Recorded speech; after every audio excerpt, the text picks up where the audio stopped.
Just giving everyone a couple more minutes to get signed in.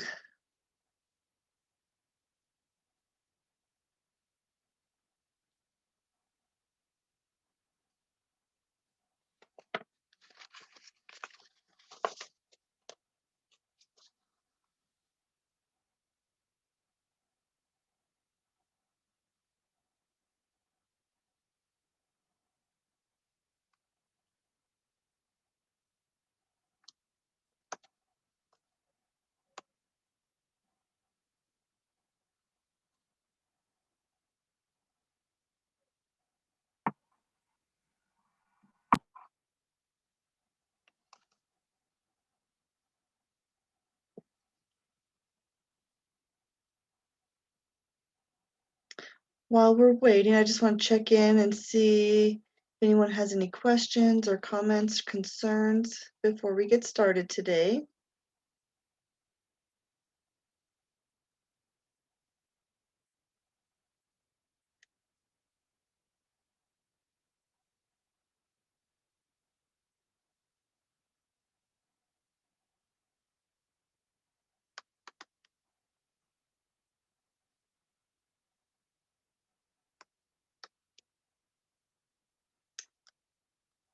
All right. Well, I would like to get started, just so we can get through as much as we can today. That'll leave us less to do on Tuesday and potentially get done early Tuesday. Macy, I have you down as going next. Are you ready to present your? Yeah. All righty. I'm going to let you go ahead and get going.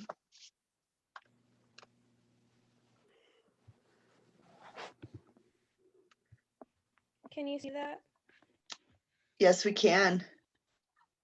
All right. So I did the underrepresentation of LGBTQ in education. LGBTQ, for anyone who doesn't know, stands for lesbian, gay, bisexual, transsexual, queer, questioning, and the plus is for everything. Besides that, there's pansexual, asexual, etc. 4.5% of the population in the US identify as LGBTQ, which turns out to be 14 million. There's 18,000 people in Wyoming who identify as of 2020. I have a little video. We'll see if it works. Can you hear that? Oh, maybe.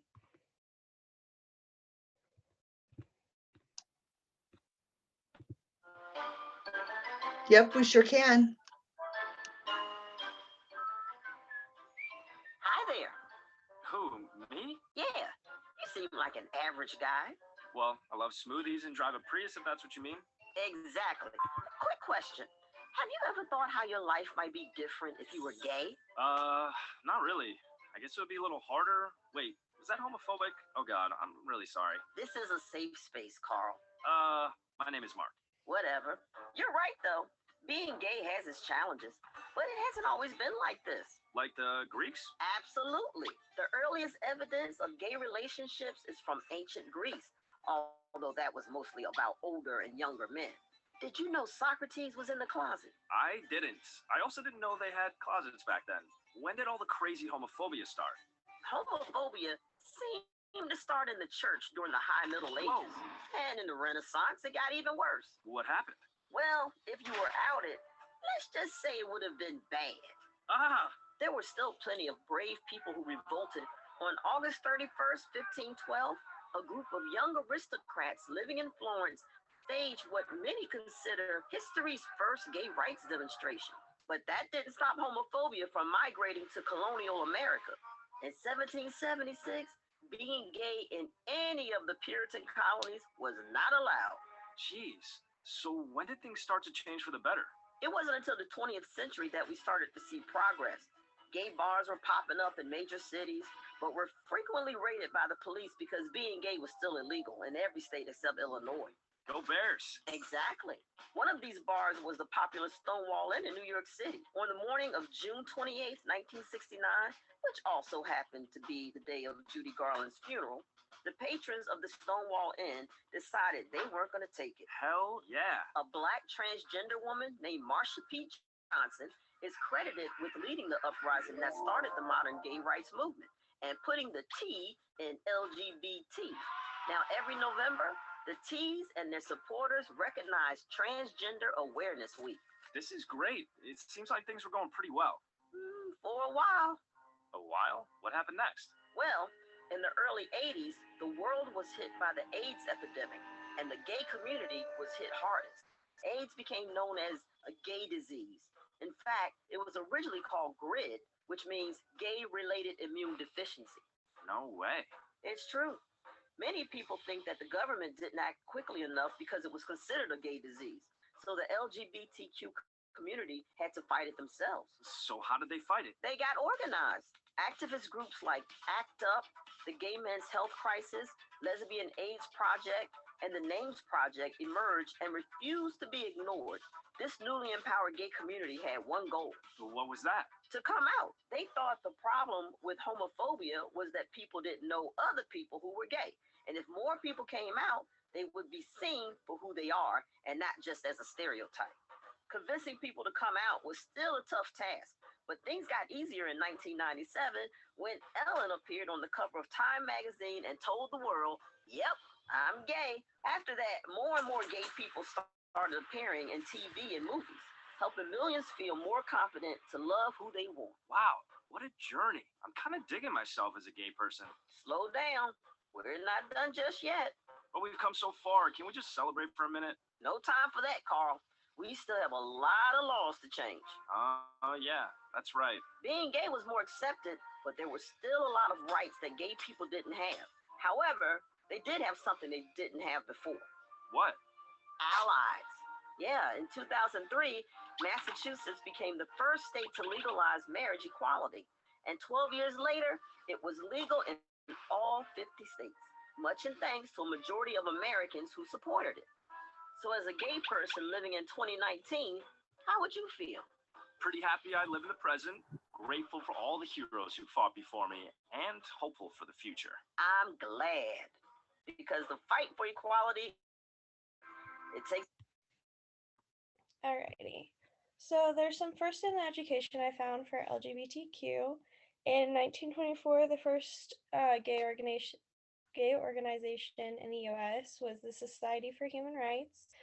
In 1939, the first published autobiography was about a lesbian, and her name was Frances V. Rummel.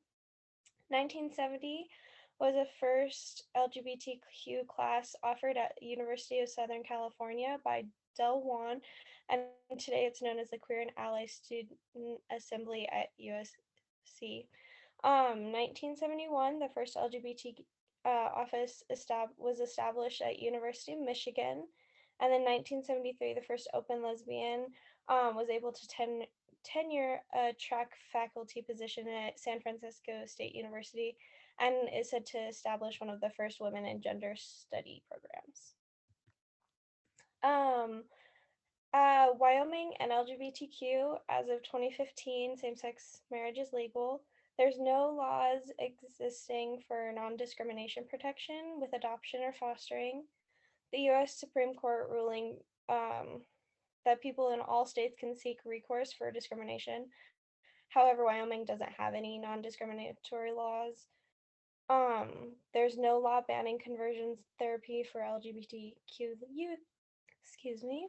There are protections for LGBTQ youth in child welfare systems.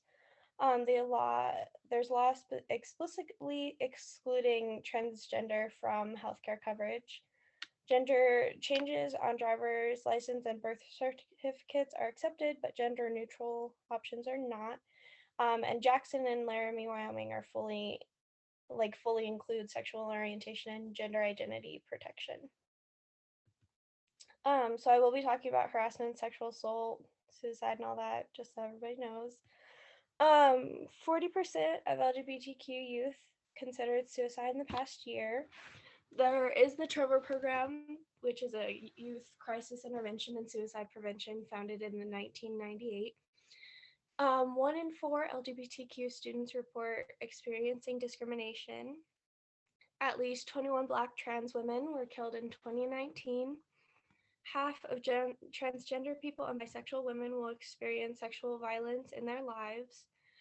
44% lesbian and 61% bisexual women experience rape, physical violence, or stalking compared to 35% of straight women. And 26% gay and 37% bisexual will receive that experience compared to 29% straight men. Here's a chart that talks about how the percentage of LGBTQ Americans saying they or a friend have experienced discrimination, whether it be threats, sexual harassment, violence. This one is, there was a study and 59% of LGBTQ students felt unsafe at school because of their sexual orientation. 42.1% of transgender and gender nonconforming students have been prevented from using their preferred name or pronoun. 70.1% of LGBTQ students experience verbal harassment at school based on their sexual orientation. Just to bring awareness, there is a lot of discrimination in the workforce. It is getting better, but LGBTQ people tend to hide personal relationships, delay healthcare, change the way they dress or talk, and take other steps to alter their lives to avoid discrimination. Students may face harassment, bullying, and discrimination in schools. Queer and trans youth are 2 to 4 times as likely to be homeless. According to a study in 2019, 698,000 LGBTQ adults have received conversion therapy in the US, and 16,000 youth will receive that therapy before they're 18. So inclusion in classrooms.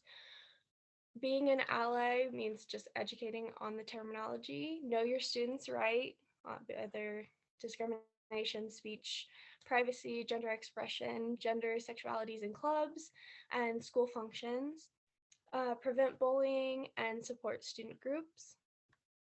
So I found this program that is available to help teach about LGBTQ in elementary school. It's called Ready, Set, Respect. It was developed by GLSEN, which is an American organization working to ensure LGBTQ students can learn and grow in a safe environment. It's a toolkit that helps educators get ready to deliver inclusive, diversity-focused lessons and set their classrooms and students up for learning in an environment of respect. And it ensures their students feel safe, respected, and develop respectful attitudes and behaviors. There's 3 sections. One's on name calling, bullying, and bias. Another's family diversity, then gender roles and diversity, and then it explains how those lessons can align with core standards. It's important to teach and approach these topics like any other, and it's just to educate people, even those outside of the LGBTQ community, which is important to remember. There's a few literature that represents LGBTQ in both elementary and secondary education. So Title VII bans discrimination based on race, color, religion, sex, national origin, and as of 2015 includes sexual orientation and gender identity. This protects teachers of the LGBTQ community who before were at risk of being fired or discriminated. And that visibility of teachers allows students to connect as well as help create a safe and open, inclusive learning environment. UW has some LGBTQ resources, the Rainbow Resource Room in the Union, Queer Studies Counseling Center in Knight Hall, and Spectrum, which is a student organization. And these are my references.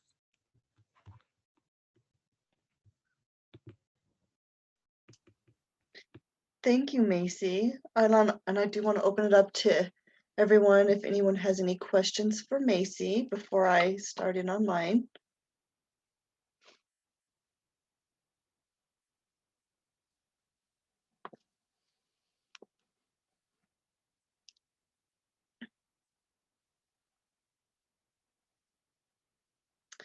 So Macy, you did have quite a few statistics in there, and I'm wondering how accurate you feel some of those numbers are, or if you think that they're deflated a little bit due to people's still fear of coming out. I think most of them were recent, like in the last 5 years, but I'm sure it's not completely accurate. I do feel like there are probably still a lot of people that are afraid to come out and actually identify that way, especially on some government piece of paper. So you talked in there about, how to address some of these things in school with students that identify as LGBTQ. I'm wondering if anybody has any thoughts about how to help support the students that you might have who maybe identify as straight but come from same-sex parents.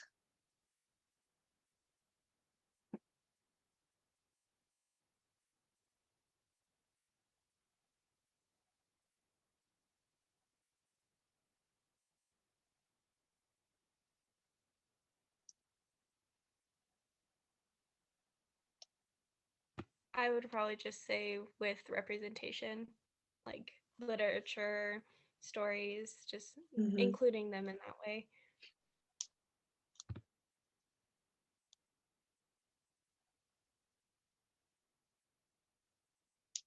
All right. So just some kind of things to think about as far as, how you're going to help address some of that stigma that's put on those students, and just supporting everyone in your class to still continue to grow and be more accepting. Thank you, Macy, for your presentation. All right, so next, I think Garrett, are you ready to do yours? Is Yep. Garrett? Oh, there you are. Okay. I couldn't find you on my screen. There's too many little boxes Oh, up there. right. All right, Yeah. go ahead. Okay.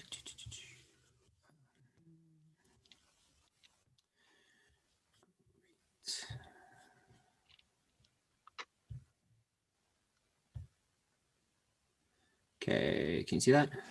Yep, sure can. Okay, great.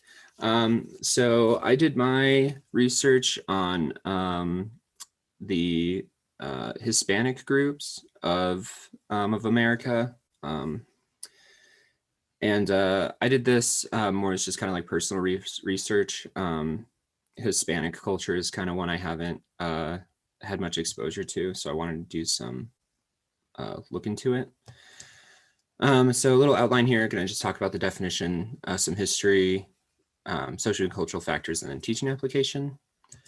So I wanted to start off with my research on kind of looking for a definition of Hispanic group, because like they mentioned in the Latinx presentation, a lot of groups kind of just tend to get lumped together into this one, even though there's a lot of difference. So the actual like definition I found would be relating to people of Spanish speaking descent, which is really broad. And so that creates like a lot of ambiguity. And so I ran into some surveys and polls that seem to indicate that they were more interested in identifying through nationality rather than, kind of just getting lumped into these categories. And so along with that, just like the definition says, they kind of tend to identify through their language, which you can see here in this poll. It's mostly speaking Spanish, and then it kind of breaks down into other categories. But yeah, I wanted to kind of like get a baseline for all of this first, so, if you run into a Spanish speaking student, just don't be like, oh, they're Latin or Hispanic, maybe ask them where their ancestry comes from in order to be a little less offensive. So quick little stats from 2010, 2019, US population increased by almost 20 million. And Hispanic groups accounted for about half of that, which is a lot. But again, we're talking about like a really broad group. So that kind of makes sense. And yeah, Hispanic ethnicities count for the largest minority in the US. Only Mexico has a larger Hispanic population, which really kind of blew my mind. It's a lot. So here's a little chart. I got a lot of charts and graphs in here because I like them. Oh no. So you can see still white, pretty dominant. But from 1980 to, to more recent numbers, it says about 59.8 million. This was in 2019. I think it's closer to 61 now in 2020. But you can see that growth is really huge. And so with that growth, I kind of wanted to focus on a couple of specific origins here. Just through my research, I kind of seemed to run into the kind of same three region origins. So I kind of focused on those. I got Mexican, Puerto Rican, and Cuban descent. And this is overall percentage US population. And so just with those three, that's a pretty good chunk of ethnicity diversity. So with this, I kind of wanted to dive into some history about each of these. And these are really brief, just like a couple of like quick, just like big events that kind of attributed to this huge number. And also, these histories aren't really talked about in our history classes, so I kind of wanted to touch on them a little. The Mexican ethnicity, I got this 1848 date here. I knew about the Treaty of the Hidalgo signed ending the Mexican-American War, but I didn't know it resulted in Mexico turning over approximately half of its territory to the U.S., which is massive. And then, of course, over the next century, as I'm sure we all are aware of, due to U.S. kind of needing a workforce and economic instability, there was kind of a pretty big migration from Mexico to U.S. It's still kind of going underway today. Looking at Puerto Rican ancestry here, United States acquired it from Spain, 1898. And then I ran into this information talking about how it received this quote unquote Commonwealth status, but it didn't really do anything.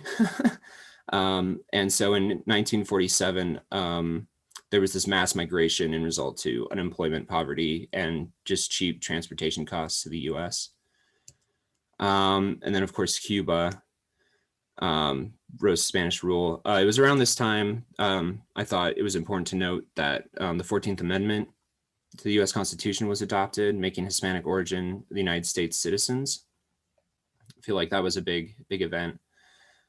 US turns it over to Cubans. And then, of course, during the whole Castro thing, there was a real big migration during that.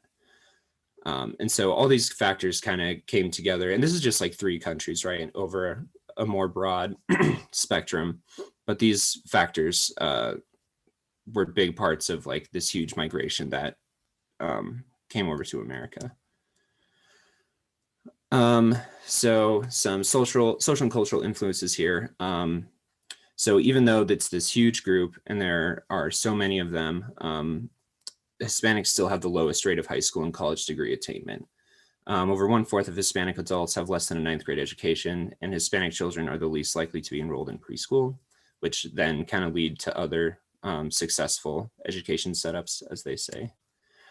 Got a little chart here. It's a little dated, 2002, but the numbers are still relevant.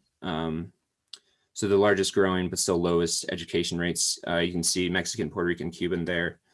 In all my research, Cubans tend to have the highest kind of attainment, and then Mexican tends to have the lowest, and Puerto Rican kind of in the middle there, as we'll kind of see as we keep going. But you see, like, this is a number in percentage, and they don't even reach 50%. Don't even reach 40% for that matter, which is a little unfortunate. So this limited success can be traced to family background characteristics. For example, probably the most dominant here is families that speak solely Spanish at home are more likely to be, recent immigrants And because of that, you know, they're recent immigrants, they live in disadvantaged communities, unfamiliar with the American culture, education practices, and also then have lower levels of income. And all these things kind of just stack up to put them in a real disadvantage. I have here a little, you know, people in poverty chart from the census. And you can see that, I mean, white, there's just so many white people that, you know, the proportion kind of gets thrown off. But you can see there that Hispanic hit, you know, just about 10 million recently, which is high, you know, which is the second highest. So a lot of these factors, like I said, kind of all just kind of stack to put them at a disadvantage. Children with 2 or more of these like risk factors, as they call them, are 5 times more likely to be Hispanics, which was interesting.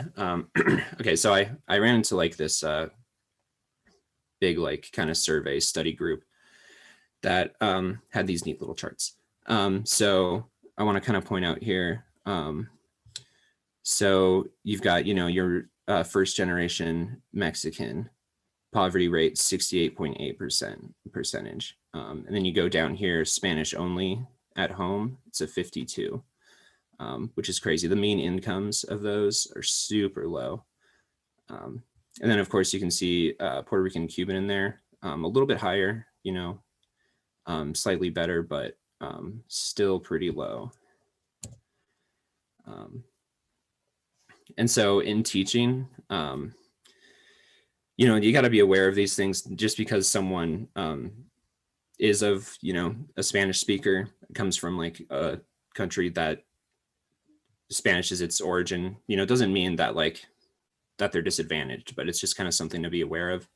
But on top of that, something I noticed, which I had never really thought of before, was this like teacher to student ratio. So Hispanic students are approximately 24% of all students, but Hispanic teachers only represent about 9% of all young teachers. And so there are a lot of studies growing, and there have been studies in the past, but like it's kind of picking up more steam now, that student success is affected by demographic matches between teachers and students. And this is especially true for economically disadvantaged students. So students have a better time, you know, connecting and relating to teachers and vice versa, if they kind of like share some kind of ethnic background or like cultural background. There's a lot more understanding and relating going on.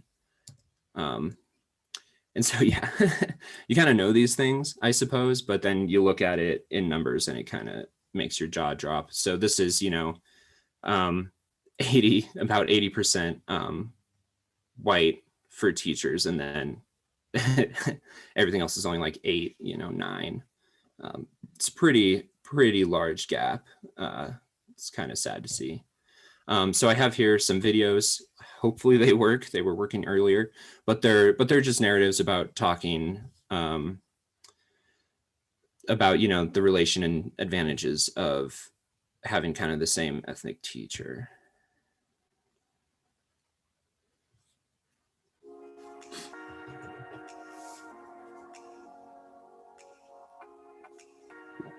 You guys can hear that, right? Especially in 6th grade, Yes, we can. having a Latina teacher was like, I felt like she understood where I was coming from, and I felt like it made the community and the atmosphere in the classroom way more comfortable. I never thought a teacher could connect me like that. As a student, I always felt like there's something missing when I had a teacher, and it was the cultural like relationship that us Latinas have. I learned about being a proud Latina. I never accepted being a Latina or accepted the prejudice against Latinas or the prejudice against Latinos and the Latinx community until again I had a Latin teacher, and I had a Latinx teacher who taught me everything.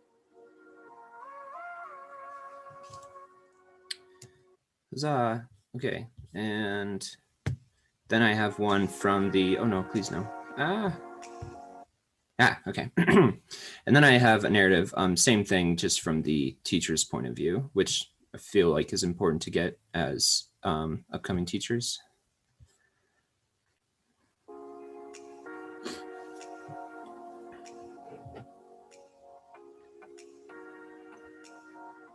to reshape Latino narrative by helping them realize that they already have demonstrated so much resilience in their lives.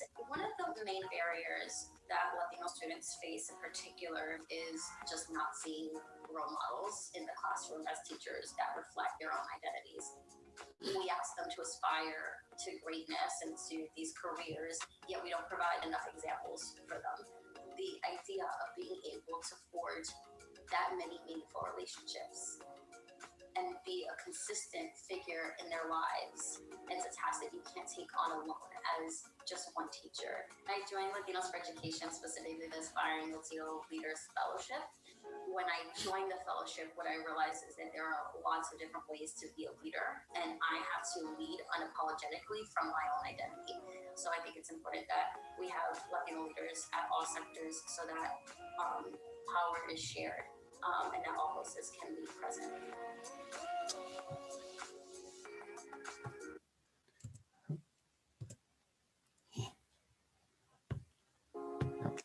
Okay. Okay. So that just kind of gives like some insight into how that can be beneficial. Looking into kind of some factors here.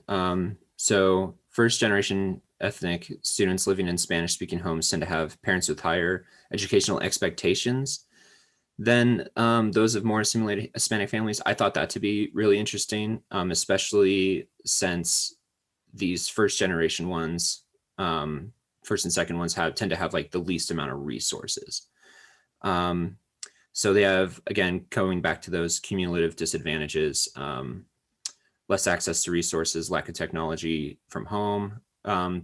Sometimes there's a lot of responsibility in supporting family, less funded facilities, right? If you grow up in kind of like a less advantaged neighborhood, right? A poor neighborhood, you know, the odds are you then also go to a school that isn't very well off as well. And so that also then leads to less choice in curriculum. So you're really stacking on the disadvantages at this point. Let's see. Oh, okay. So with that, I really, going back to that parental expectation, and in the source here, they did kind of acknowledge the ambiguity here, you know, how do you measure expectation? But they still had some good points about it, and arrived at this data here. You can see first generation Mexican here was pretty high, you know, and then you relate that to the white ones, and even more assimilated is a little less. But then you keep following that, and you can see like the book numbers is super low. The percentage of computers, oh no, there we go again. So I just found this correlation interesting of that they're expected to succeed, and you know that they care, but at the same time they just don't really have the resources to keep up with it, which as a teacher like is something to kind of keep in mind. Again, just because someone has like, you know, this heritage doesn't mean that they're disadvantaged. It's just that's something to kind of like keep in mind.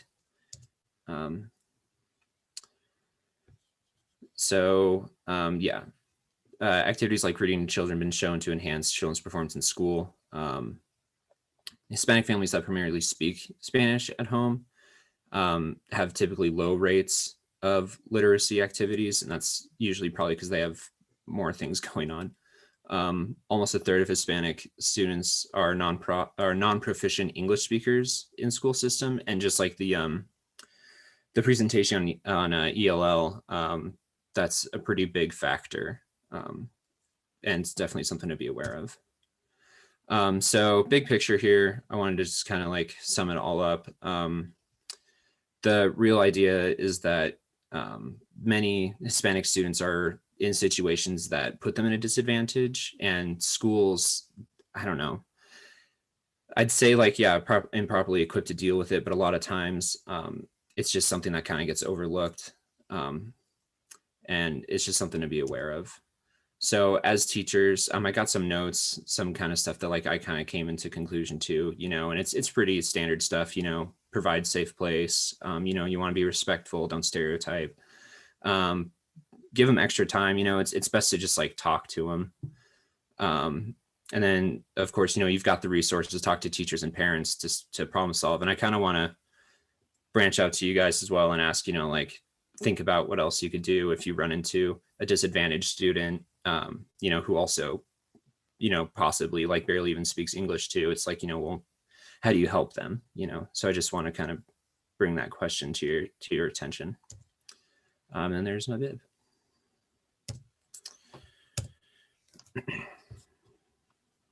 All right, thank you, Garrett. What questions or comments does anybody have for Garrett?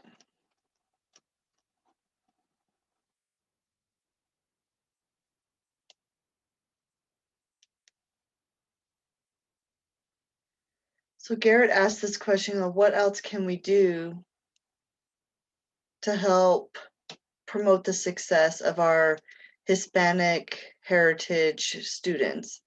And I'm wondering what thoughts people have about that.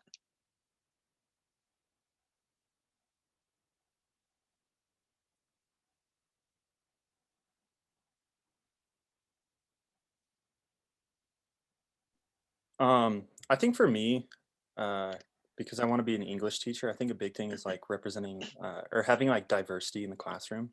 And by that, I mean like, I think at least in my high school experience, most or if not every book I read was by a white author telling a white story about a white person type of thing.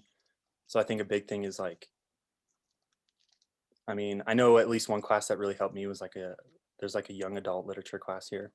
But it just like opens the door to like different stories and stuff like that, and having up those books on your bookshelf can make a big difference, I guess. Yeah, dude, I totally agree with that. Absolutely.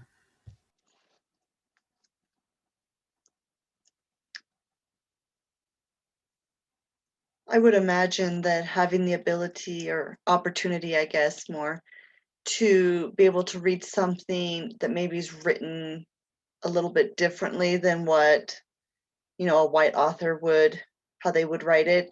Because, you're going to have, even though it's in print, you're going to have different like syntaxes and whatnot that will make it different. And to have a variety of those things for all students, I think could potentially increase some of that cultural awareness.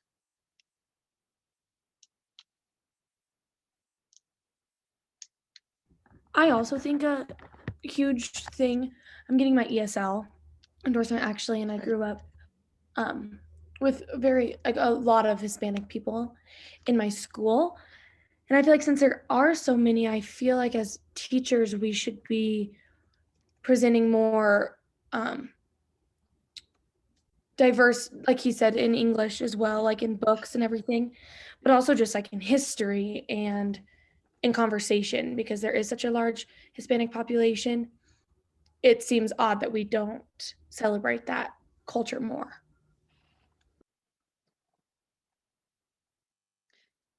It almost seems like being just even more inclusive of everyone in the classroom, not just maybe the white student, or, being inclusive like we are for those with disabilities. We want to be inclusive of all cultures and ethnicities as well.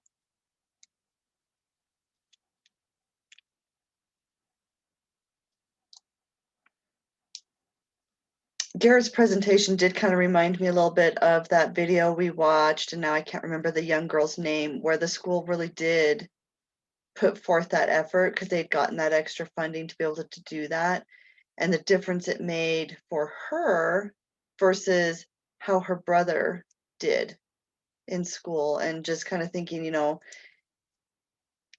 it's a little probably unrealistic to think that we can do that because there's not the funding and there's not the staff support to be able to do something like that for every single student. But that idea of being able to do that with as many students as possible really just kind of seems to fit with a lot of your presentations so far.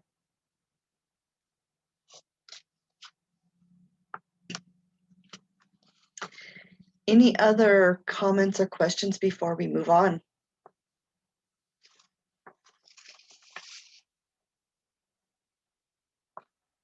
All right, thank you, Garrett. All right, Scott, I have you down as going next. Are you ready to present? I am. All right, go right ahead.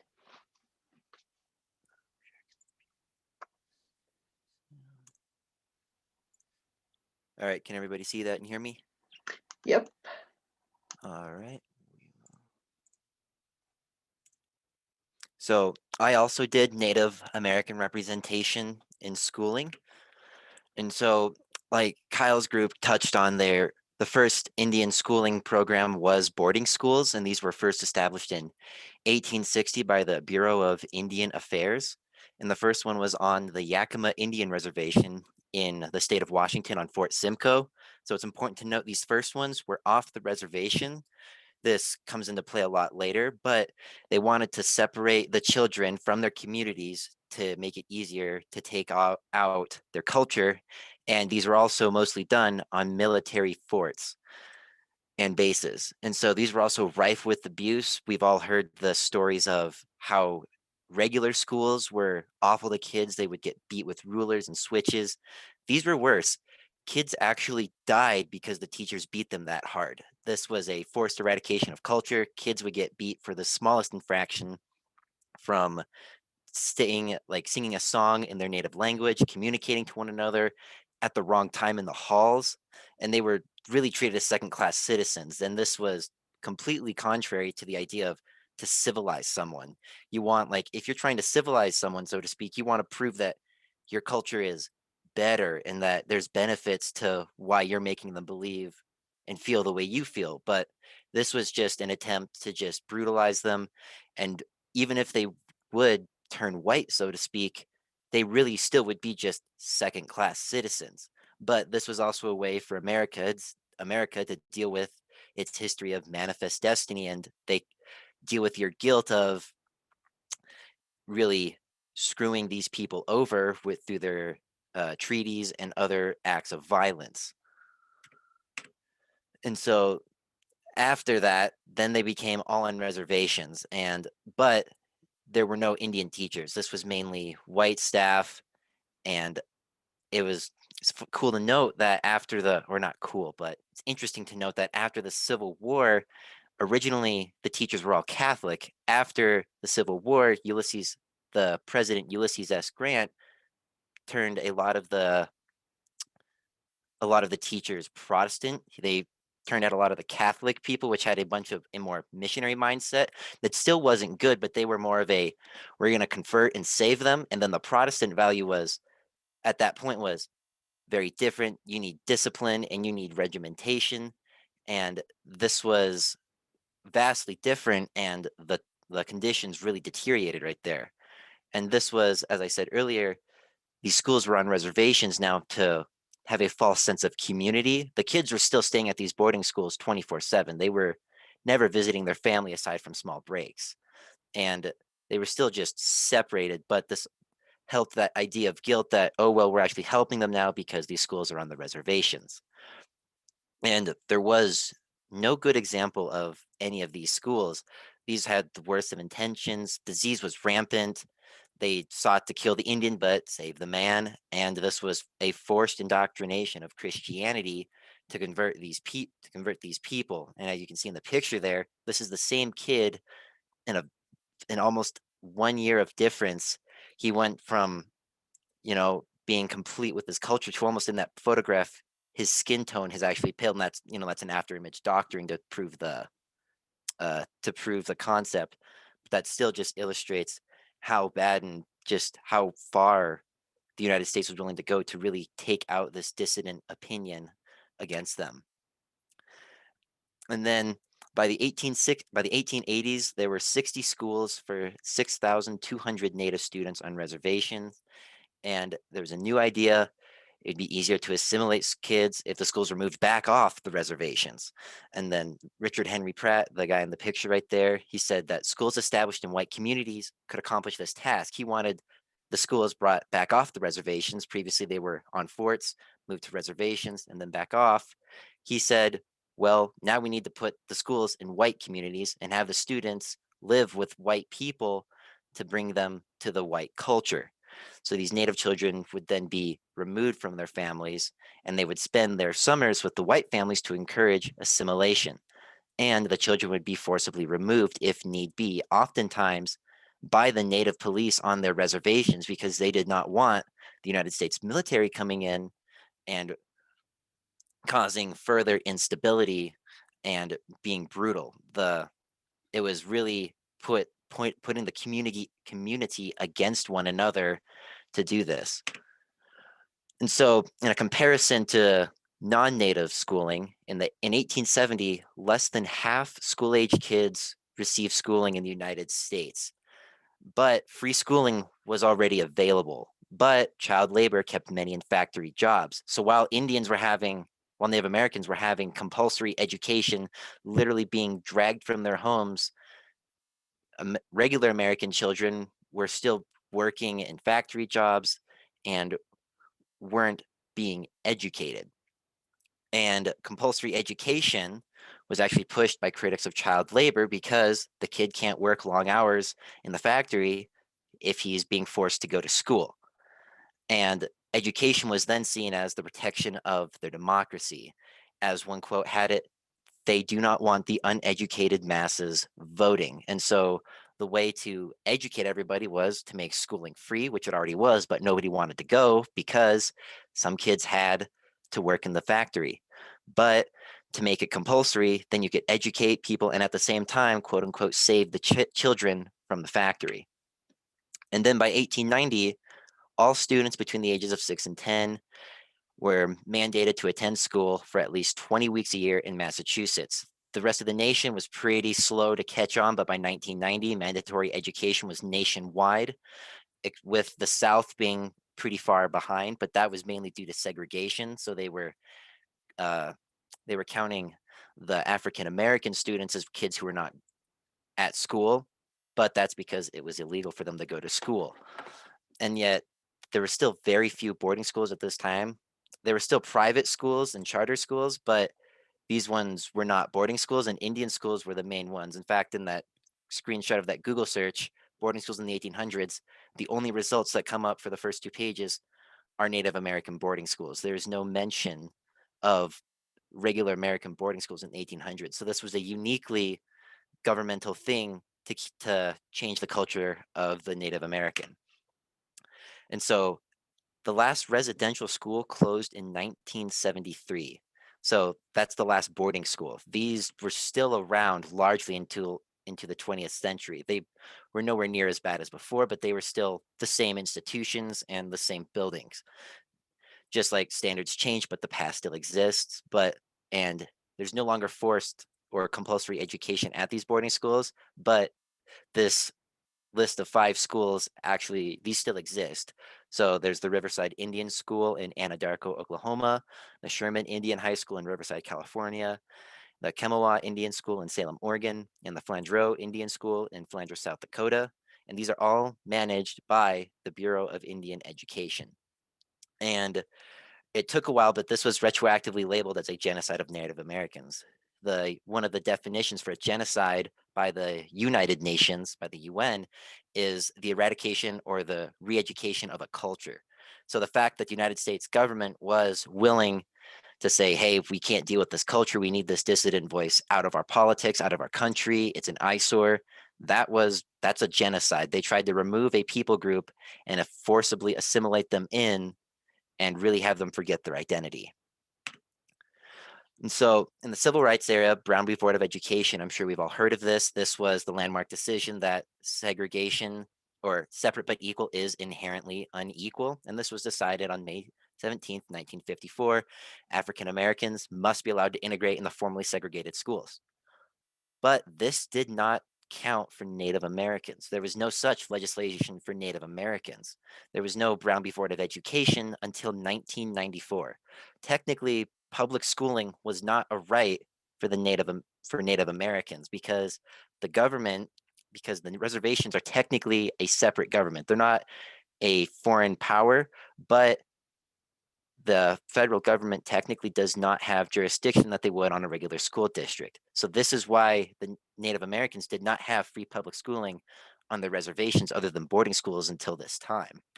And this was Myers v. Board of Education. And this is relatively unknown, as in that picture there's no actual articles on this. I couldn't find an article citing this. So this, what I have here is the actual court case. This is the actual document of the court case. There were no articles that I could find of somebody actually covering this. So this is relatively unknown. And this was decided in 1994. No court had decided whether segregation rights applied to Indians. And this decided that free public schooling must be provided.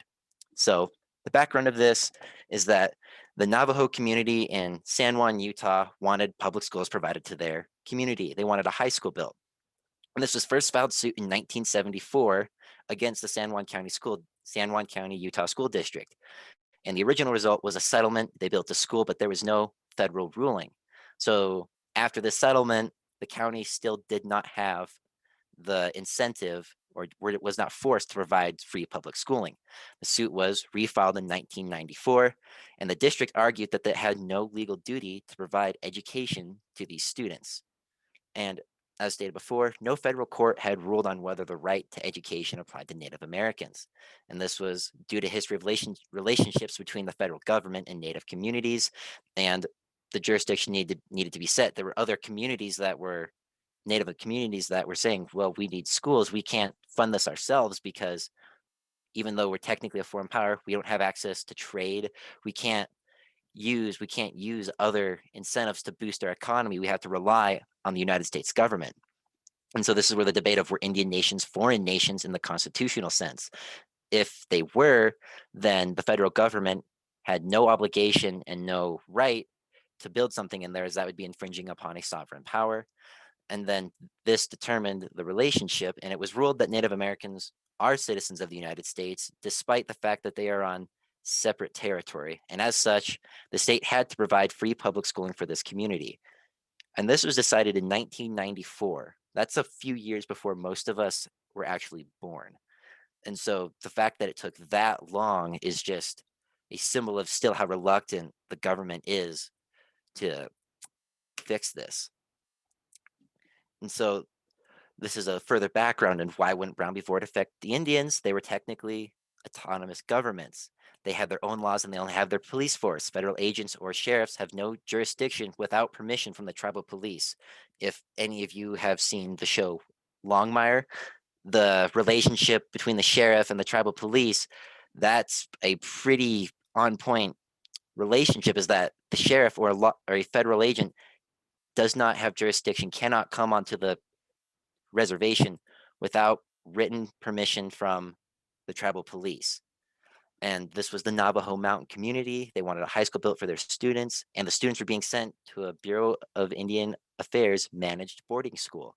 And they wanted public education. They didn't want their kids being trucked off many miles away to go to a boarding school and never have their family. The school district said no, and the courts decided the district must provide. If the American Indian is technically a citizen, then schooling must be provided. And then so performance today among national schools is the total percentage of enrolled has fallen 11%, but this is mainly due to a proportional increase among Black and white students. So even though their population is relatively not declining and staying the same, their relative proportion is going down because there's so many more students enrolling. And white and Indian student enrollment has tended to decline as Black and Hispanic rates have gone up. These graphs are a little bit old, but these are also projected rates well into 2024, is that we're going to see a large increase from Asian and Pacific Islander ethnicities, as well as the Hispanic ethnicities in the larger population areas. And like I said, this is nothing to be alarmed about because this percent drop is due to a per capita relationship. And Indian birth rates are actually double that of the current population. So they are producing vastly more than the rest of the population at large. And so there's also a higher affinity for claiming Native heritage than before. It's become something to see as a pride that my culture has lasted this long, as opposed to where it used to be is that I can't show that I'm Native, otherwise I'll be trucked away and sent to a boarding school, or I might just be killed because I'm a second-class citizen. This has really been a shift in social stigmas. We're seeing more and more people associate with a cultural minority that has previously been downtrodden or forgotten in the past. And so, unfortunately, their academic scores are lower than average for most other ethnicities, but this is also due to a small sample size. And their standard that I looked up, this wasn't the ACT or the SAT, but it was a separate standard, but equal in relevance, but it's mainly done for minority groups, and about 16,000 students participate annually. And students in a small density environment typically did better. This kind of also just proves general teaching is that the smaller your class size, the more one-on-one time you have with your teacher, the better most kids do. You can't just have a giant lecture hall or just where the teacher does not have any hands-on experience with these kids. And it was interesting, I couldn't find an actual reason for this, but 17% of Native American students are special needs compared to the 14% of national students in comparison. So that was an interesting tidbit that I found, but in my research, there was no link between living on a reservation and special needs rates like autism or Down syndrome, anything like that. But 17% are special needs compared to the 14% nationally. So there are actually a number of Native American colleges, and these are called tribal colleges and university, or TCUs, and there are currently 32 in the US, located mainly in the mid and southwest. These are open to students of all ethnicities, but they're mainly geared towards a college environment with preserving the culture of Native heritage. So, and it's interesting that the American Indian College Fund reported that 86% complete their chosen path of study at TCUs. And these are Native American students who have gone through regular schooling, but fewer than 10% of American Native and Alaskan Native, which come directly from a reservation high school to a mainstream college, graduate.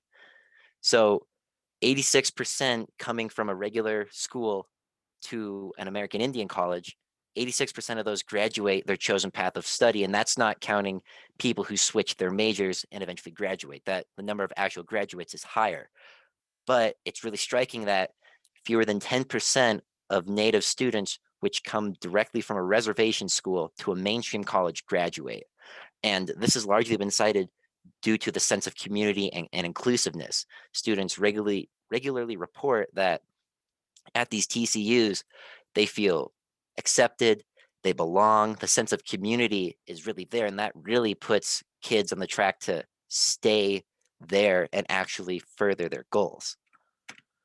And so the plans for future in education is to keep language bilingual. Students who learn reading and math in their mother tongue, so if they had, and this largely doesn't apply now because most kids speak English as well as their mother tongue pretty well, but before English was largely learned, teaching math and teaching the subject in the mother tongue. So if you had a Navajo kid, he would learn math and reading in his mother tongue, and then he would learn the second language, and that actually vastly improves their learning.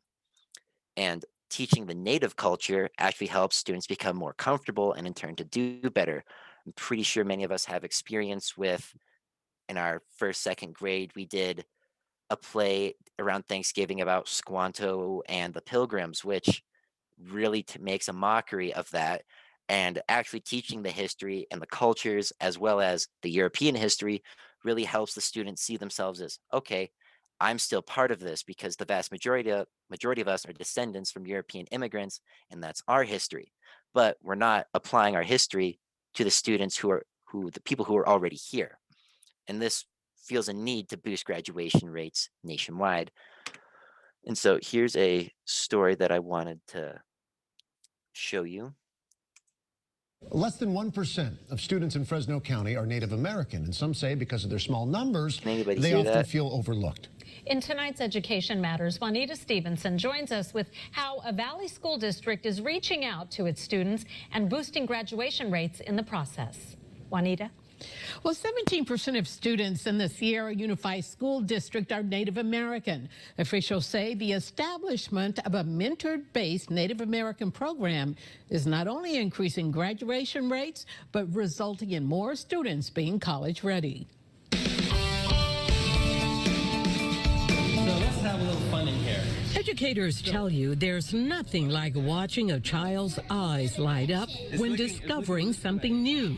It is that thing they call learning. So I can get closer and then I take a picture. For these second grade students from Foothill Elementary in the Sierra Unified School District, their visit to a photography class at Fresno City College was more than a teachable moment. Our young Native American students need to see people who look like them, who think like them, who share their culture being successful. The Sierra Unified School District has a large population of Native American students, students whose graduation rates rank near the bottom nationwide. That's why there is now a huge effort to get these kids to be successful, starting at a very early age. We want to give our young Native American students the idea that this is their college, this is their opportunity. We want to bring their culture into our schools so that they see themselves all over campus and they see themselves being successful. The test questions for 17-year-old Isla Potter, attending a school where she is not only encouraged to embrace her culture, but share it means a lot. She remembers attending schools where others didn't understand. In middle school, we would talk about Native Americans, and I would say I'm Native American, and they would thought we were extinct, or we were thought we're just like some race that was make-believe or something. And here, it's cool that it's not discouraged, it's embraced and admired. Potter, who's president of the Native American Club, appreciates the opportunity to share her culture with others at Sierra High School. Hi, my name is Isla Potter. I've been dancing since I was little. For the Native American students, performing a powwow ceremony is a way to educate their classmates and their teachers. 18-year-old Mike Robles says it's empowering. Robles is the chieftain, the school's first mascot. Robles, who's part of the Mono tribe, says when he's dancing and performing at football games, he's sharing his culture. It is a source of pride. I find it important to embrace my culture, to take it further, to teach others that are followed into our bloodline, and just keep it going and just to let people know that we're still here. Building pride in a group of students who say they sometimes feel invisible is very important, and something Gavin Begay, the Native American program mentor at Sierra High, understands. Native Americans make up only 1% of the U.S. population. The Native American program is a way for our students to have a voice, for our students to be provided the opportunity to experience culturally appropriate curriculum. Begay says building student self-confidence has helped boost graduation rates. Last year, Sierra Unified graduated 100% of its Native American students. Now, our goal is to get our students college ready. So in the past, graduation requirements, now A through G requirements are our Native American program goal for our students. I'm so happy that you guys are here to spend the day with us. Just like the elementary kids, the high school students take regular field trips to colleges. Fresno State's outreach includes the annual Native American Student Conference. The purpose of this conference is to try and bring our local American Indian students to the Fresno State campus so that they can start to learn more about higher education, about going to college, planning their futures, and to help them learn a little bit more about themselves in the process. The programs at Sierra Unified and Fresno State are part of a bigger statewide effort to reach out to a group of students who often feel overlooked and misunderstood. Honestly, I think tradition is important throughout our nation because we've all come from different places, and that's what makes America so amazing, is that we have different things and we have different cultures. Different makes us together. Now, Fresno State announced its American Indian Recruitment Initiative in 2014. Now, at that time, only 0.4% of their students were Native American. Wow. And the numbers are even lower system-wide in the Lower. CSU system. Yes, I think it's like 0.3%. Really? Yes. Well, hopefully that'll change soon. Yeah. I think the key here is really allowing these kids to embrace their culture on Yes. campus And feel like they belong. and feel like they belong at the same time. Yeah. When there's such a problem as we've seen here for that whole community when it comes to education, Right. it takes so much work from so many different angles and levels and from such a young age Yes. that eventually we can maybe get over that hump, but it's going to take a lot of effort. and Yes, time. it is, and you summed it up really well, Evan. But there's a plan in place. and Yes, that's- there is a that's plan, the- and that's a it's, good and starting it's getting point. results. It's great to see. Thank you, Juanita. Appreciate it. So that also illustrated that even though despite all these efforts, there's still a large struggle, but I feel that applies to our responsibility as teachers that you're not going to be teaching a specific ethnicity of student, and we should largely be able to tell if a student is uncomfortable or if somebody feels like they don't belong. That's what we're there for, and that's what the counselors are there for. And like you said, it's going to take effort to get over that hump, but eventually it's going to happen, and it has to happen. Otherwise, the graduation, oh, sorry 1% about of that. The graduation rate is still going to be falling. So this directly ties into community involvement, directly correlates to graduation. As these students feel like they are more accepted and have more of a community, they feel a better pull to stay. And this also keeps in talking with low student to teacher ratios. Having a one-on-one talk with your teacher largely benefits students, and the lower class size allows for more in-depth discussion.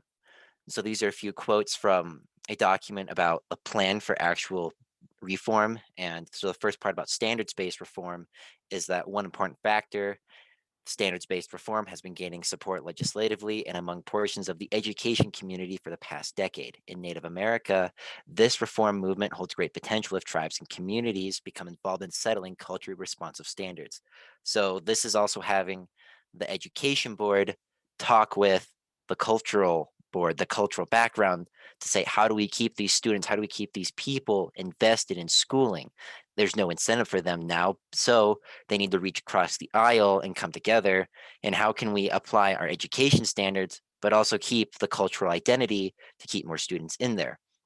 And this ties into place-based education, which is an educational approach that draws on local history, culture, economics, environment, and circumstances as a curriculum source, sometimes with the explicit goal of connecting students to their community and thereby promoting citizenship, entrepreneurship, community, sustainability, or environmental stewardship. So this goes back to before, is that these are the new standards that they have to come up with, that the original standardized tests aren't working. You need some way to draw to your local history, your culture, whatever it may be, to keep your students invested.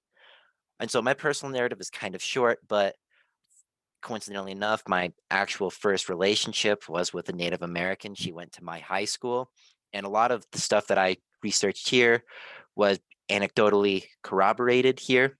And she was actually going to Sheridan High School because she did not want to go to her schools on the reservation, because the evidence had been showing from her family is that kids who went to high school on the reservation and then went to college weren't graduating.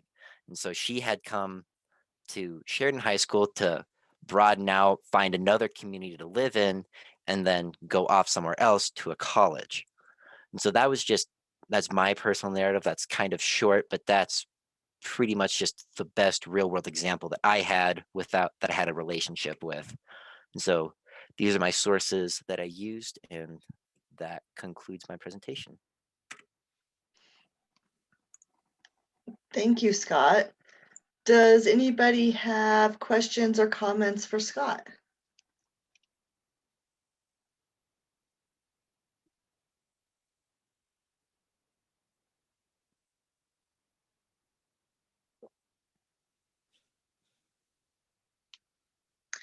One of the things that I've really started to notice in many of these presentations is that idea of having a teacher of the same ethnicity or ethnic group or culture teaching those same students, and that just seems to become something that keeps coming up over and over about the benefits of that and how difficult that actually is to achieve.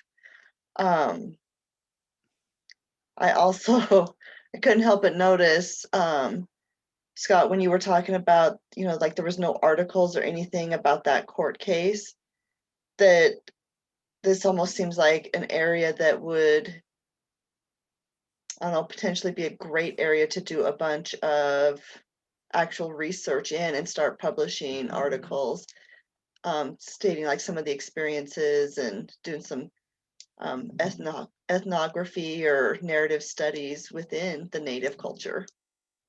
Yeah, and I was really confused because that happened in 1994. It wasn't along in the past and previously settled, which really surprised me was that it's 1994. Why has nobody mentioned this? Why has there not been an article about, you might think you have a right to free public education, but that was actually only decided 26 years ago, which I thought was just strange.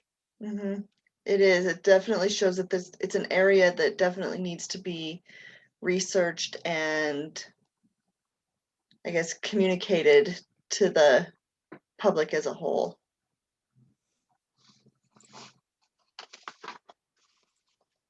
All right. Any others have questions, comments for Scott?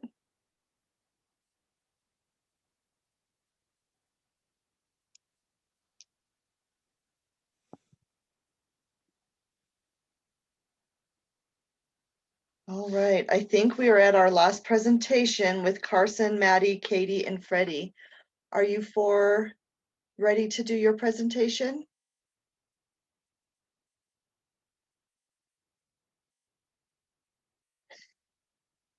All righty. I'll let you have the floor.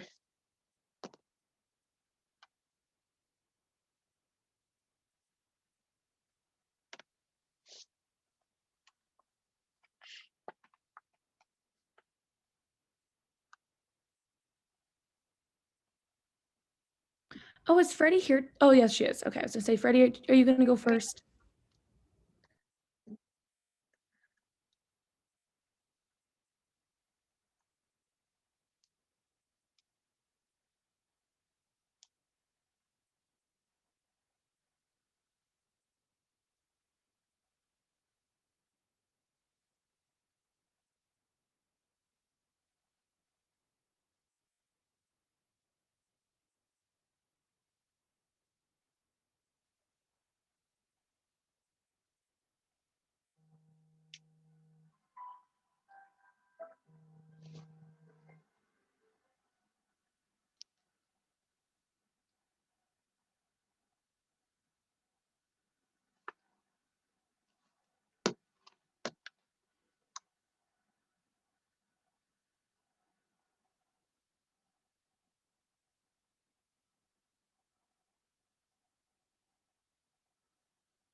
I'm wondering if we're having some technical difficulties.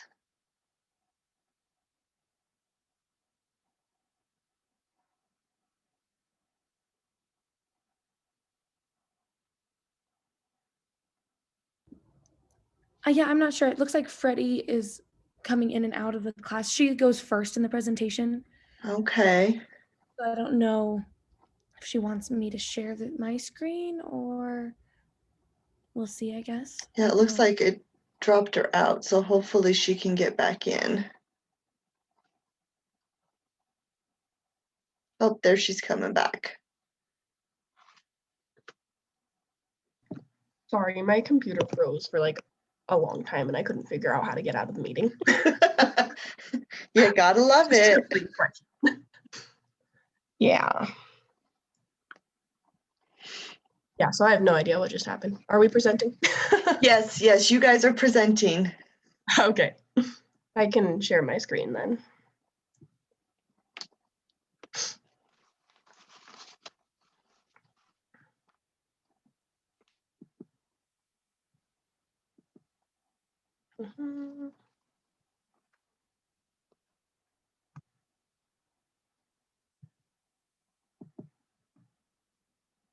Okay. So we also did Native Americans. So some of the history, I just did a timeline. So in 1820, they started with mission schools, which were just like, from what I understood, it was just like different religious groups would pay like pastors or whoever else to teach Native Americans. Basically, from what the article I read just said, like that they taught religion and that kind of thing, and not really like any education, just like they taught religious things. And then the boarding schools opened, which I have a whole nother slide on that. And then in 1920, after the boarding schools had been going on for a little while, the Merriam Report criticized the quality of Native American education. And basically, it was just this report that came out and said like that Native Americans were not getting quality education. They were being taught like trade skills instead of like science, math, reading, all of that kind of thing. And then the tribal colleges opened, which I have another slide on that. The American Indian movement opened survival schools, which were basically kind of just to combat all of the Native American dropout rates. And then the Community College Assistance Act passed, which I think I have another slide on that. And then in 2001, the No Child Left Behind Act passed, which also I think I have another slide on that.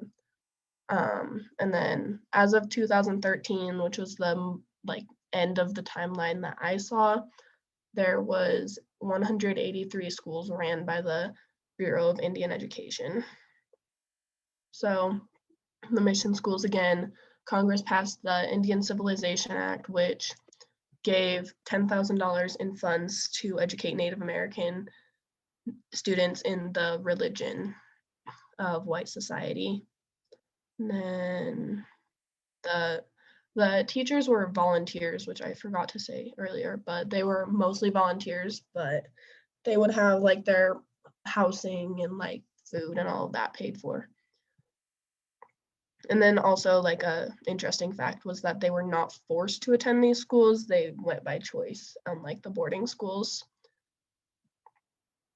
And then for the boarding schools, they were introduced in the 1860s and remained open for almost like over 100 years, which was interesting to me because they were definitely not good. They went by the motto, "Kill the Indian, save the man," which was just kind of their way of saying like, get all of the Indian culture out of the person, but like don't like actually kill the person, I guess. Like just get all of their Indian culture out of their mindset. And the way they did that was all of the signs of tribal life were banned. Like they couldn't talk their native language, they couldn't practice their native religion, and just like they couldn't wear their clothes, anything like that.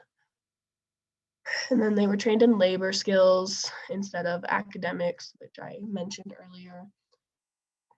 And then I thought this was interesting. If parents refused to send their children to the boarding schools, government would withhold rations or send police to forcibly remove students. So like they didn't have a choice at all if they wanted to send their kids to these schools or not. And then in 1978, the Indian Child Welfare Act gave parents the right to refuse to send their kids. So the Indian Education Act provided federal funds for Indian education, helped Native American parents form advisory boards at boarding schools. So they like actually had like representation of Native Americans on the school boards, and then provided a unique education for Native American students. And then the Indian Child Welfare Act provided protection for Native American families. And it did that in a lot of ways. It wasn't just the boarding schools. Like it they used it a lot for like adoption cases and custody cases, just to make sure that these families didn't get torn apart. Sorry. And then the tribal colleges formed due to a high dropout rate of Native Americans in like white colleges. The Navajo Community College was the first founded by Native Americans, and there's now 35 tribal colleges across the United States. And then the survival schools are kind of the same thing as the tribal colleges, but at like a high school level. They also formed due to the high dropout rate and gave students an alternative to public school, focused on Native American culture, that kind of thing. So both of these were just like kind of a way for Native American students to have their own place and not have to attend these white colleges and white high schools. And then Native American education today, after the No Child Left Behind Act was passed, to help minority groups, Native Americans showed the least improvement of all of the groups that they were focusing on. And a lot of Native American students attended off-reservation schools instead of like just, like I said, instead of going to the white high schools. And according to a 2013 report, Native American students still haven't shown a lot of academic improvement since 2005. So they're still trying to figure out how exactly, like what exactly needs to happen to show improvement for the Native American students.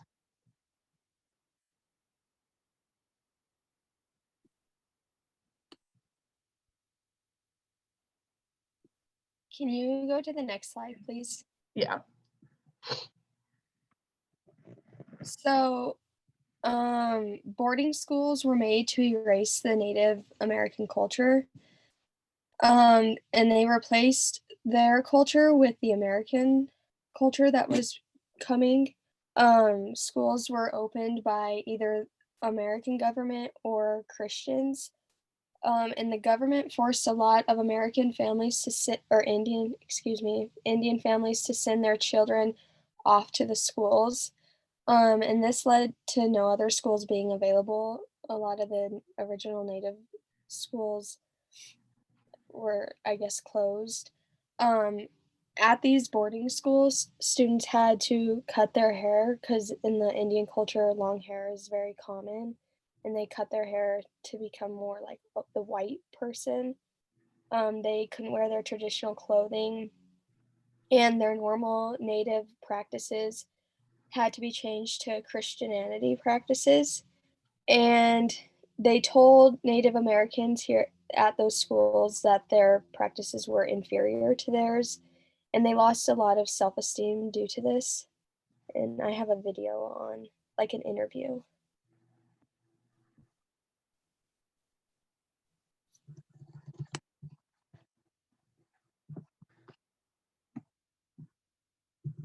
Can you guys hear it?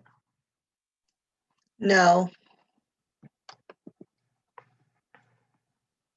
Do I have to reshare my screen? Yeah, and then just click on that bottom square that says share computer audio.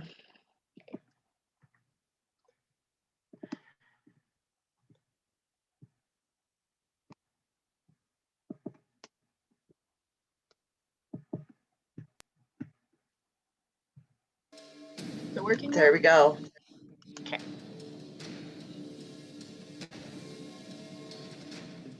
They wanted to destroy our identity, and they put us on these boarding schools. I'm one of them that they put in these boarding schools.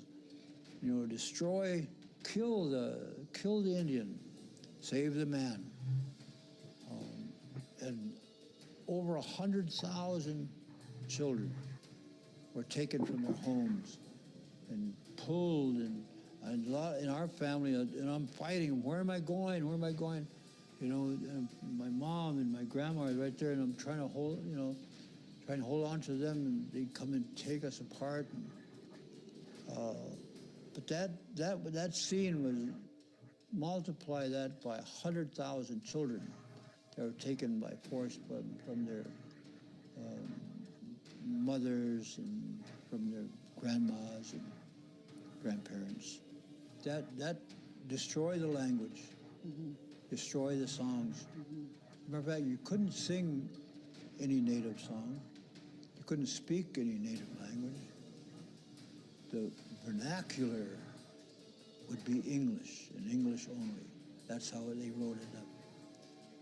In the boarding schools? Yeah. And there was corporal punishment there. But there was also, I mean, I was in a school where there was priests and nuns. And that was the first one, and I heard the screams. And I was part of the screams. And the running away, and the beatings, and the whippings by belts and leather, and raping. I heard those screams. I hear it today. I said I would never forgive this government for allowing a policy like that to be inflicted upon us. And so historical trauma is still with us. That's when Standing Rock happened. All of this trauma, saying, "Hey, we're gonna go. We gotta go support them at all costs."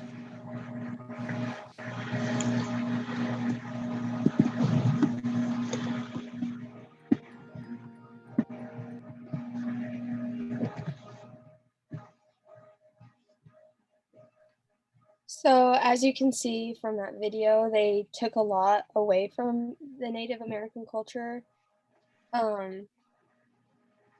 So Native Americans, they lost who they were. They had no form of their original culture was allowed in those schools.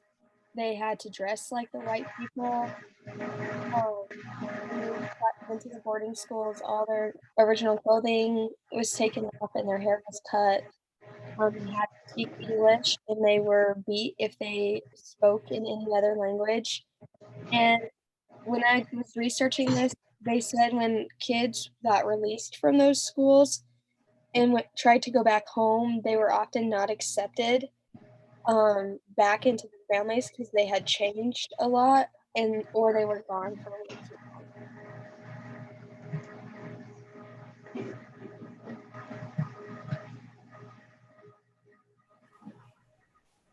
Okay, so the boarding school experience is like, I don't think that anybody will ever really be able to comprehend like how terrible they were, because they faced like cruel punishments on like trying to run away or breaking the rules. It was physical abuse, hard labor, and like there were a lot of children that did die, like trying to escape. They would be kicked in the head by horses. They would be trampled by the horses. It was terrible. Like, they were starved, they were raped, they were beaten. And I think that a lot of people kind of sugarcoat that or brush across it. But I think it's really important to acknowledge that, like, they had some really terrible experiences. So, but if on the offhand chance they did escape, which did happen, and they made it back home, the parents would like usually have to send them back to the school because they didn't have a choice. And they also wanted to see their children succeed in the future because they could see that, times were changing. The food was terrible. It was the same meals every single day, and it was all disgusting. It was terrible biscuits, old gross stew, and the same cement-like oatmeal every day. Children were forced to change their names. Like in the very, very beginning, obviously they didn't speak any English. And so the nuns and the priests, they would like write a bunch of names on the chalkboard, just like Christian names, and they wanted the children to go up and pick one, and that would be their new name. But these children didn't know anything about these names. They didn't know they were names. It was just scribbles on a chalkboard to them. And so it took a long time for them to like recognize this is their like new identity in a way. Family was sometimes allowed to visit, but most of the time they weren't. And like, even if they were allowed, they usually didn't. Like the changes in lifestyle were just too overwhelming. And then the disparity between children and parents was just insurmountable at that point. And medical supplies were really, really, really low. Like when students were hurt or sick, like they didn't really do anything to help them. They just had to suffer. Next slide. So the effects of the boarding schools are still really prevalent today. Like my grandma went to a boarding school when she was growing up, and she hated it there. She's told me some not great stories about them. She was the one that told me about the food. And like my mom and I have all like discussed this and how it wasn't just these kids that got sent to the school that was affected. Like it was generations of families that still to this day are affected by what happened at those boarding schools, because it was so terrible. It's hard to talk about. But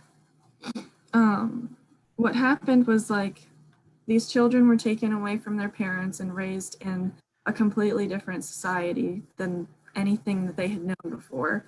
They didn't have parents. They didn't know how to be parents to their children when they grew up and had kids.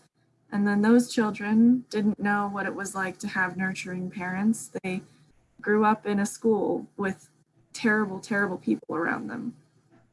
So they lost the ability to like learn how to nurture their children and be encouraging of change, because all it had brought was a lot of pain. And so the cycle like still continues to this day in a lot of different ways.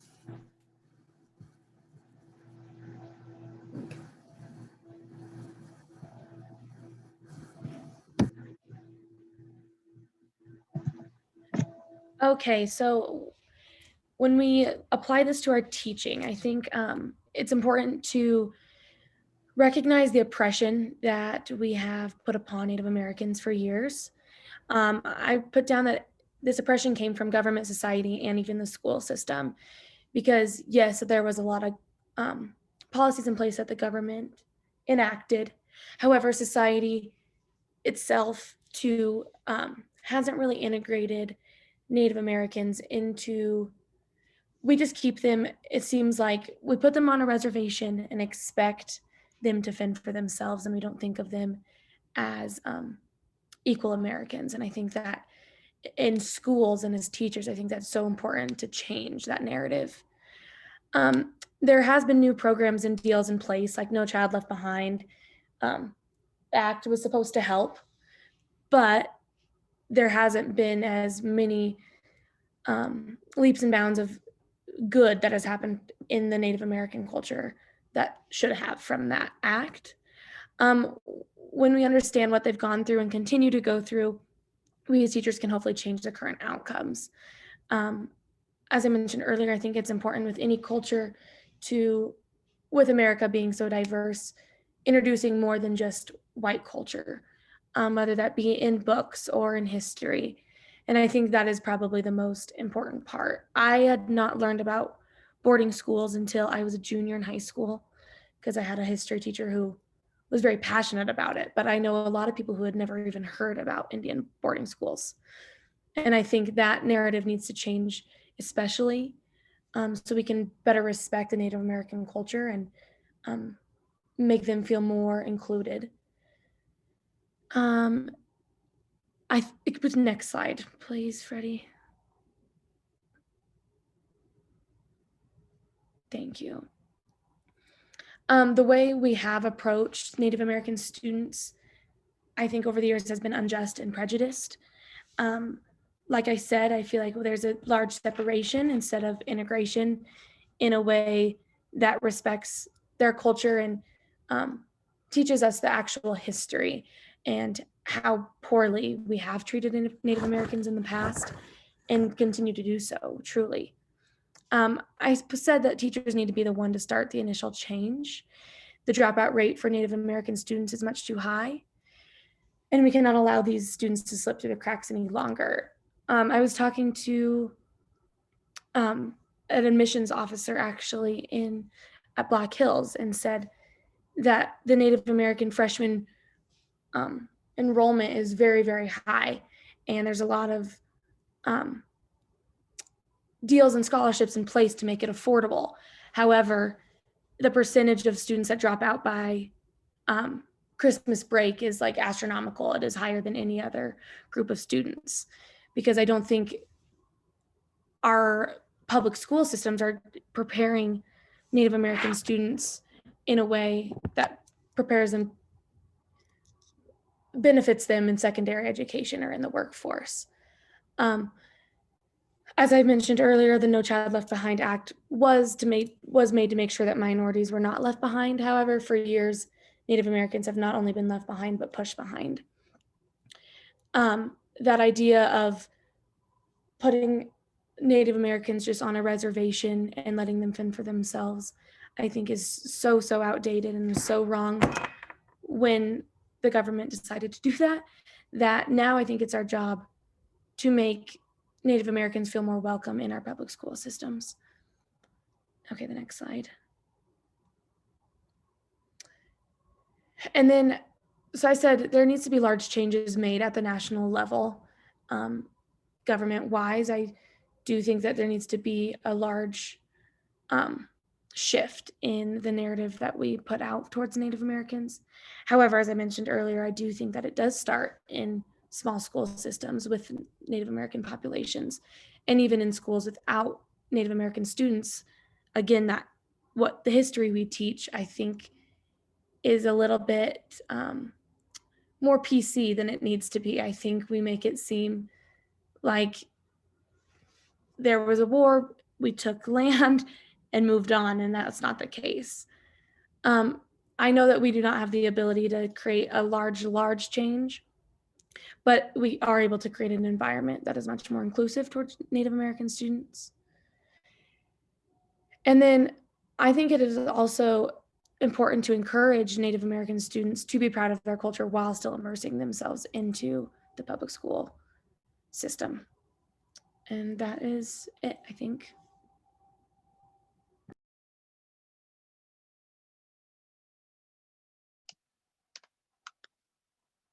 Thank you for that presentation. Does anybody have questions or comments, concerns, anything for this group?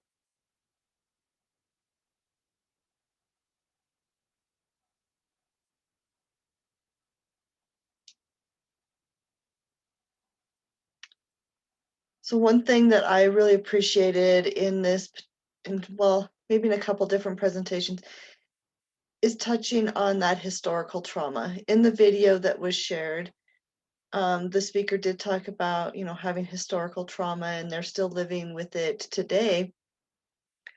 And I feel like that is something as future teachers to really be aware of.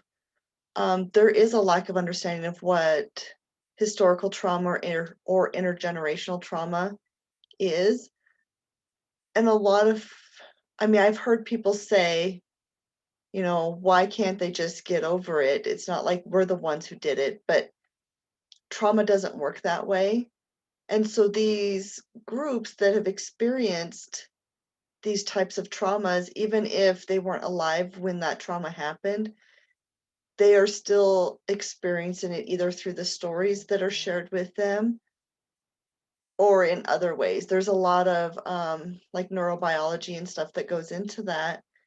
And it is important to be aware of that and to maybe take more of a trauma-informed approach to where you can understand why some students may act the way they do and why some things may be difficult, and being able to adapt in different ways to help be more inclusive and help those students feel comfortable and safe in the school and be able to learn.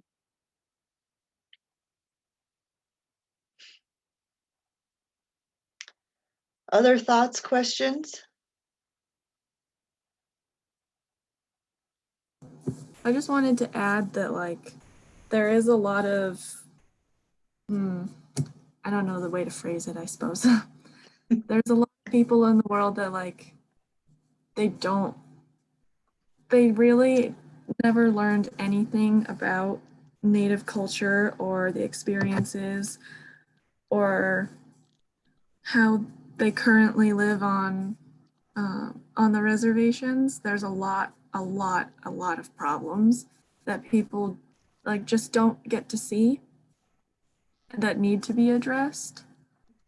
And like my mom was telling me when she worked at this little gift shop my family owns, that like we get a lot of tourists that pass through there. And this one lady came up to her and she was like, well, where are all of the native villages at? Like, where's the Indians? And my mom was like, excuse me? And this lady goes, you know, like all the teepees and the buffalo, like, where's all of that? Like, I would love to see that. And my mom was like, lady, you are so behind. But like people like that do exist. And like I have met them and it's just shocking and really disappointing, honestly. You make a good point, Katie. People, they think of what they've seen, in the limited amount that they've seen and heard, and they think no more. I mean, on a I'd say much smaller scale because it's not nearly as impactful. But I know I've talked to people that have no idea where Wyoming is at, and they still assume that we go to school or work on a horse and we all have outhouses. We don't have indoor plumbing. So I mean, I guess it just really kind of blows my mind that how, I guess, naive some people are and that they're not really looking at everything. They're not thinking about things in a way that I guess would promote change. Exactly. And it's such a big problem because like I said, like there's so many changes that need to happen on the reservations. Like you could fill many books and I'm sure that there are a few out there, but people just don't talk about these issues because they assume that everything's fine. It's not fine. No, it's not fine. And some people feel like, oh, they've chosen to live this way. And that's not true either. There are a lot of factors that are in play. And by doing our part and being more inclusive and being more trauma informed are the only ways that we can help start chipping away some of what's been built up. Yeah, like you said, Jennifer, I think it's like the biggest problem is that like most schools don't teach like Native American history. Like I remember learning in like elementary school about Utah Indians and different Indian tribes, but that was it. That was all we talked about like my whole entire education. And I think like, I don't know about other states, but I think that's pretty common. And I think one of the only ways to kind of get over that, like, oh, Indians live in teepees and reservations are like old school, like all of that. I think the only way to get over that is to teach like accurate Native American history, which I know my school didn't, and I don't know about other schools, but I think that's a problem. Most definitely.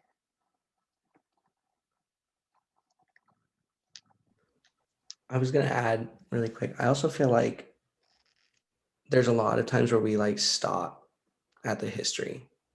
Like we teach history of Native Americans in our school, or sometimes not even that really. Or it's like a field trip to like a museum, which is usually built and run by like, I mean, oftentimes, not all the times, but oftentimes it's built and run by like white people. And sometimes it may be, like historically accurate, but I feel like we always stop at history and we don't sometimes teach like more modern culture or even expose individuals to that. Like, I don't know. I didn't even start getting exposed to like what modern Native American like Native Americans look like until I got to college, which isn't even an opportunity for everybody. So I think it's important to also push past just like teaching the history. Yeah, I agree with that. And I also think like when we do teach history, well, some people, I guess, they don't want to make the white people sound like the bad guy, even though the white people always are the bad guy. So they don't teach the like how horrible the boarding schools are, or all of the gruesome things that white people have done to other groups in the past. And I feel like that's a problem with a lot of these presentations that we've done, like all of the different groups, is that people don't want to admit that the white guy is the bad guy. So I think it gets overlooked a lot, like how horrible some things actually were. I think it was interesting too with the LGBTQ community. That same teacher that really introduced the boarding schools to me in high school, we did a contemporary history class, and you kind of started like in the 60s on. And in regards to the LGBTQ community, the only really thing we ever really talked about was the rise of AIDS. And I don't know if anyone in this class or anyone I've ever talked to has ever been exposed to the history of all the hardships the LGBTQ community has gone through in the past century, and not just the past 10 years. And I think that would be really important to maybe start implementing into our curriculum. Absolutely. You're all making some really great points, and, you know, looking more than just, you can look at the history and study the history, but if you don't look at like the trauma that has inflicted, if you don't look at all of the cultural aspects and what this looks like for those different groups, you're missing a big part of what's going on. And, you know, the majority of us obviously are the white person who is part of this group that's made these mistakes. Taking and owning that and trying to do something with it to make it better is a huge step that we can all take. It doesn't seem like much, but it really does speak volumes for a group when there are some that are willing to go out there and own that mistake and do what they can to make things better going forward. Obviously, we can't change what's happened in the past, but we can do better going forward.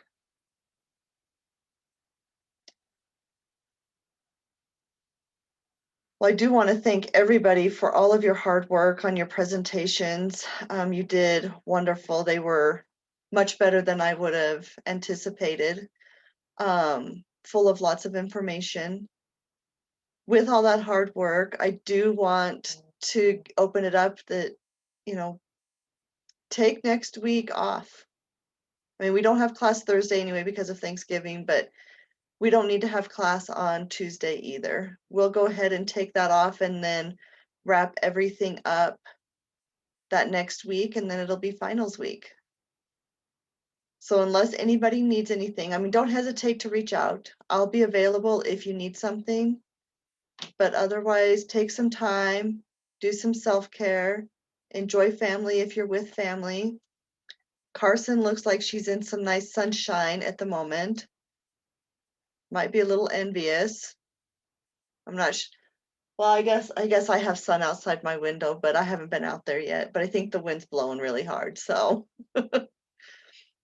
just take some time. I'm in Arizona, so it's hot.